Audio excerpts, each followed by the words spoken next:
You know that feeling? I think everyone listening knows exactly what I'm talking about. It's 3:00 a.m. The house is dead silent. You can hear the fridge humming. A car 3 streets away. And you are just staring. The ceiling stare. Yeah. The universal sign of desperation. Exactly. The ceiling stare, your eyes are wide open. They're kind of dry and burning. And you're just pleading with your brain to just shut down. But it won't. It won't. It feels like a web browser with 50 tabs open and 3 of them are playing different songs, but you can't find which ones to close. That is a painfully good description. And for millions of people, that's not just, a bad night from too much coffee. That is a chronic, grinding reality. Oh, yeah. And the worst part isn't even being awake. It's the frustration of knowing your options to fix it have historically been, well, just awful. Yes. Because for so long, it felt like you had 2 doors. Door number 1, Sure. You take the heavy-duty stuff, Yeah. the drugs that basically knock you out cold. Chemical oblivion, yeah. You're not sleeping, you're just unconscious. Or door number 2, you drink some herbal tea, take a supplement, and you just sort of pretend it's working while you're still counting sheep. It's the classic rock in a hard place. You either get anesthetized with all the baggage that comes with that, or you get ineffective wishful thinking. But today we're talking about what looks like a third door. Mm-hmm. We're doing a deep dive into a new medication that's making serious headlines, especially in the UK. It's called Daridorexant. Or Daredex, as people are starting to call it. Daredex, right. And the buzz here isn't just that it's a new pill, it's that it might represent a totally new way of thinking about sleep itself.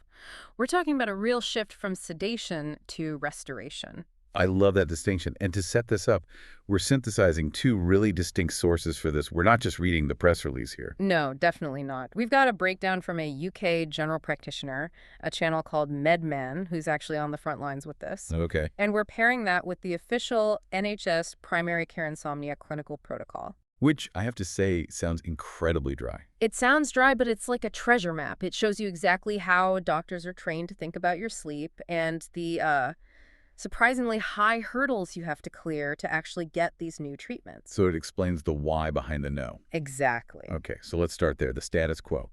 Before this new drug, our GP source describes the landscape of insomnia treatments as a bit of a mess. Mess is being polite. He calls it a spectrum of failure. On one end, you have the old guard, the heavy hitters, zopiclone, benzodiazepines like temazepam. I've heard those. Aren't those the ones where people wake up and find out they ate an entire cake in their sleep? Precisely. And that's the thing. They work. I mean, they will absolutely render you unconscious. They hit the GABA receptors in the brain, the same ones alcohol affects. It's a sledgehammer. But are you actually sleeping? Yeah. Or are you just incapacitated? That is the question. The GP makes a crucial point here. These drugs come with dependence, tolerance, you need more and more, and that dreaded next day fog. No. You're not resting, you're just being chemically shut down. The whole architecture of your sleep is completely artificial. So you wake up feeling like a zombie, which kind of defeats the whole purpose. Okay, so that's the sledgehammer. What's at the other end of the spectrum? The so-called safe options? Melatonin, mainly. Now, it's great for jet lag. It helps reset your clock. Sure. But for an adult with chronic insomnia, the medical consensus is pretty harsh. It effectively does nothing. Ouch. So it's basically a placebo with good marketing. In the context of real clinical insomnia, largely yes. It's like setting the clock on your oven, but not actually fixing the fact that the heating element is broken. Okay, so if the heavy stuff is too dangerous and the safe stuff is useless, what were doctors doing? This is where it gets weird, right? It gets weird. This is where you see the desperation. They started prescribing drugs like amitriptyline or mirtazapine. Wait, I know those names. Aren't those antidepressants? They are. Or they use sedating antihistamines, allergy meds. These aren't sleeping pills. They're prescribed for their side effect of drowsiness. That feels so primitive. It's like using a hammer to turn off a light switch. I mean, sure, the light is off, but now there's a hole in the wall. That is a perfect analogy. And you get all the other side effects: dry mouth, weight gain, grogginess. Yeah. Which brings us to why Daridorexant is such a game changer. It isn't a better hammer. It's a completely different tool. Okay, let's get into the mechanism. How does it work differently? It all comes down to a brain chemical called orexin. Orexin. It sounds like a villain from a sci-fi movie. It does, right? Lord Orexin demands your wakefulness, but it's actually the hero of your daytime. Orexin is the chemical that promotes wakefulness. It's the master switch for on. So if I have insomnia, my brain has too much orexin, or the switch is stuck on. That's a great way to put it. Your brain is basically shouting, stay awake, be alert, when it should be whispering, good night. Okay. Now, the old drugs, the sledgehammers, they just tried to shout louder than the orexin with sedation. Right, drowning out the noise. Exactly. Daridorexant does something much more elegant. It's an orexin receptor antagonist. Okay, break that down for me. It just blocks the signal. It sits in the receptor so the orexin can't dock. The analogy in the source is great. Instead of a knockout punch, it's like a dimmer switch. So it's not making you sleepy. No, It's just stopping you from being so aggressively awake. that distinction is everything. By turning down that wakefulness signal, it allows your body's own natural sleep drive to finally take over. It's subtraction, not addition. That sounds so much more logical. Yeah. It's working with the body, not against it. And the results reflect that. You fall asleep faster, you stay asleep longer. But the crucial detail, the one everyone cares about, is how you feel the next morning. The zombie hangover, is it gone? Significantly less of it, yeah. Because you weren't sedated, you were just allowed to sleep. The drug is designed to be out of your system by the time you wake up. Okay, I'm sold. I want the dimmer switch. But But this is where reality comes crashing in, right? The NHS protocol. this is the big reality check. You can't just walk into a GP's office and say, hey doc, I slept badly, can I get some Daredex? The answer is going to be a hard no. So what's the barrier? How bad does my sleep have to be? First, you have to meet the clinical definition of chronic insomnia, and they have numbers for this. It's the rule of 3. The rule of 3. You have to have difficulty sleeping at least 3 nights a week for more than 3 months. So a bad week because of a deadline at work doesn't count. No, that's acute insomnia. And this is key. It has to be negatively impacting your daytime functioning. Fatigue, concentration, mood. If you sleep 4 hours but feel great, medically, you don't have insomnia. Okay, so let's say I meet the rule of 3. I'm tired all the time. It's been months. Do I get the pill then? Nope. And this is the part that surprises and, frankly, frustrates a lot of people. The gold standard first-line treatment, according to the NHS, is not medication, it's CBTI. Cognitive behavioral therapy for insomnia. That's the one. I have to be honest, if I told a doctor I was losing my mind from lack of sleep and they told me to go to therapy, I might. I'd be a little annoyed. It sounds like a cost-saving measure. I get that reaction. It can feel dismissive. But the source material is very clear on this. The exam pearl for doctors is literally CBTI beats medication long-term. Really? Therapy is better than drugs for this? In the long run, yes. Because pills just treat the symptom, right?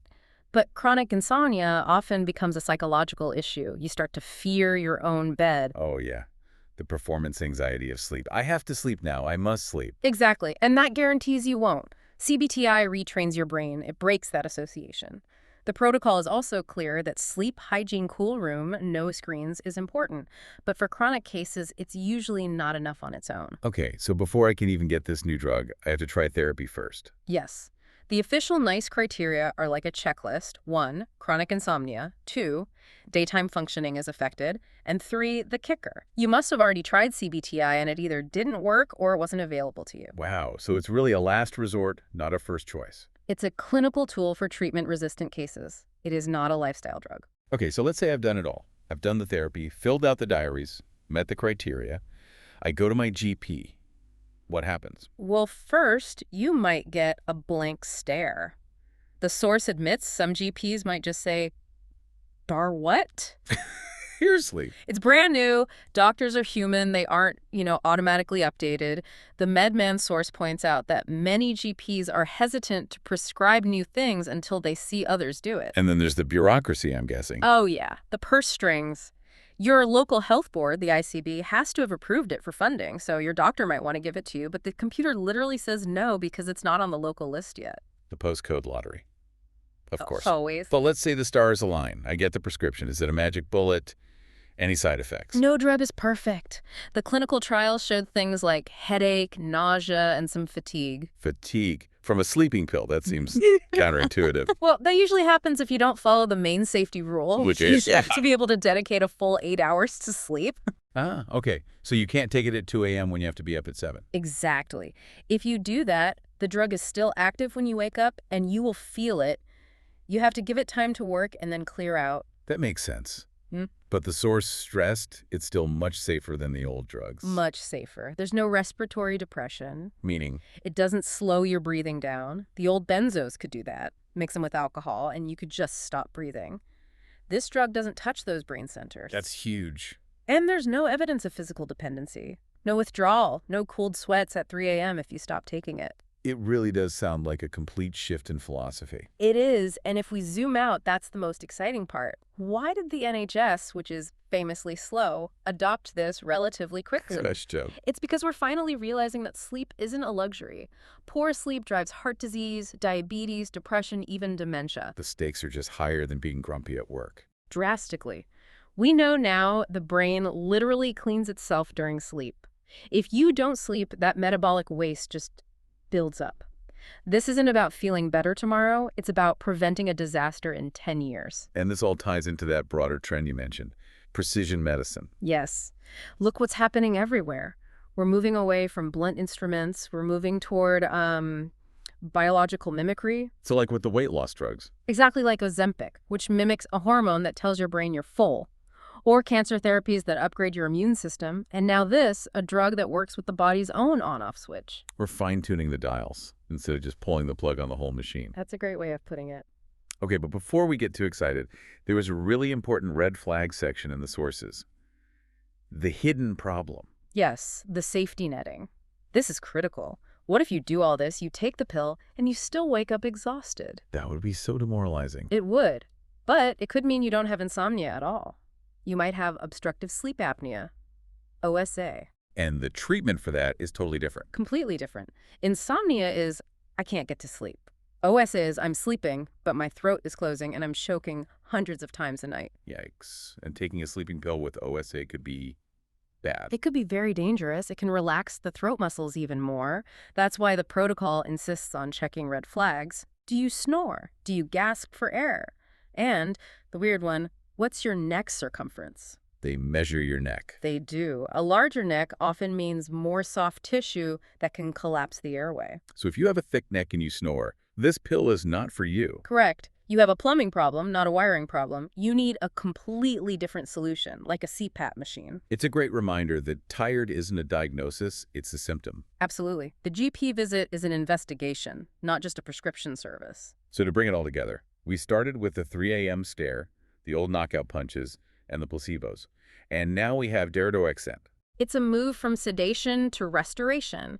It respects the brain's complexity. It says, we don't have to shut down the whole factory. We just need to turn off the lights in the main office. And for anyone who's been fighting that battle, just knowing there's a new way of thinking about it, that has to be helpful. It is. It validates that the problem is biological, not just all in your head.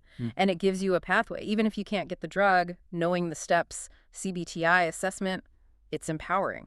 But as we wrap up, I want to leave everyone with a final thought. We've been talking about blocking orexin, the wakefulness switch. Right. If medicine can now selectively turn off that specific chemical without shutting down the whole brain, what's next? That is the big question, isn't it? We're moving beyond just drugging ourselves. We're starting to find the body's internal control panel. Exactly. It's like we finally found the user manual. What other switches are we about to discover? A switch for focus, for metabolism, for anxiety. Are we heading toward a future where we just fine-tune our biology like we adjust the settings on a phone? We might be closer than we think. This science is really just the beginning of understanding how to modulate our state of mind with real precision. Something to think about the next time you're trying to fall asleep. Thanks for listening to this deep dive. Sleep well.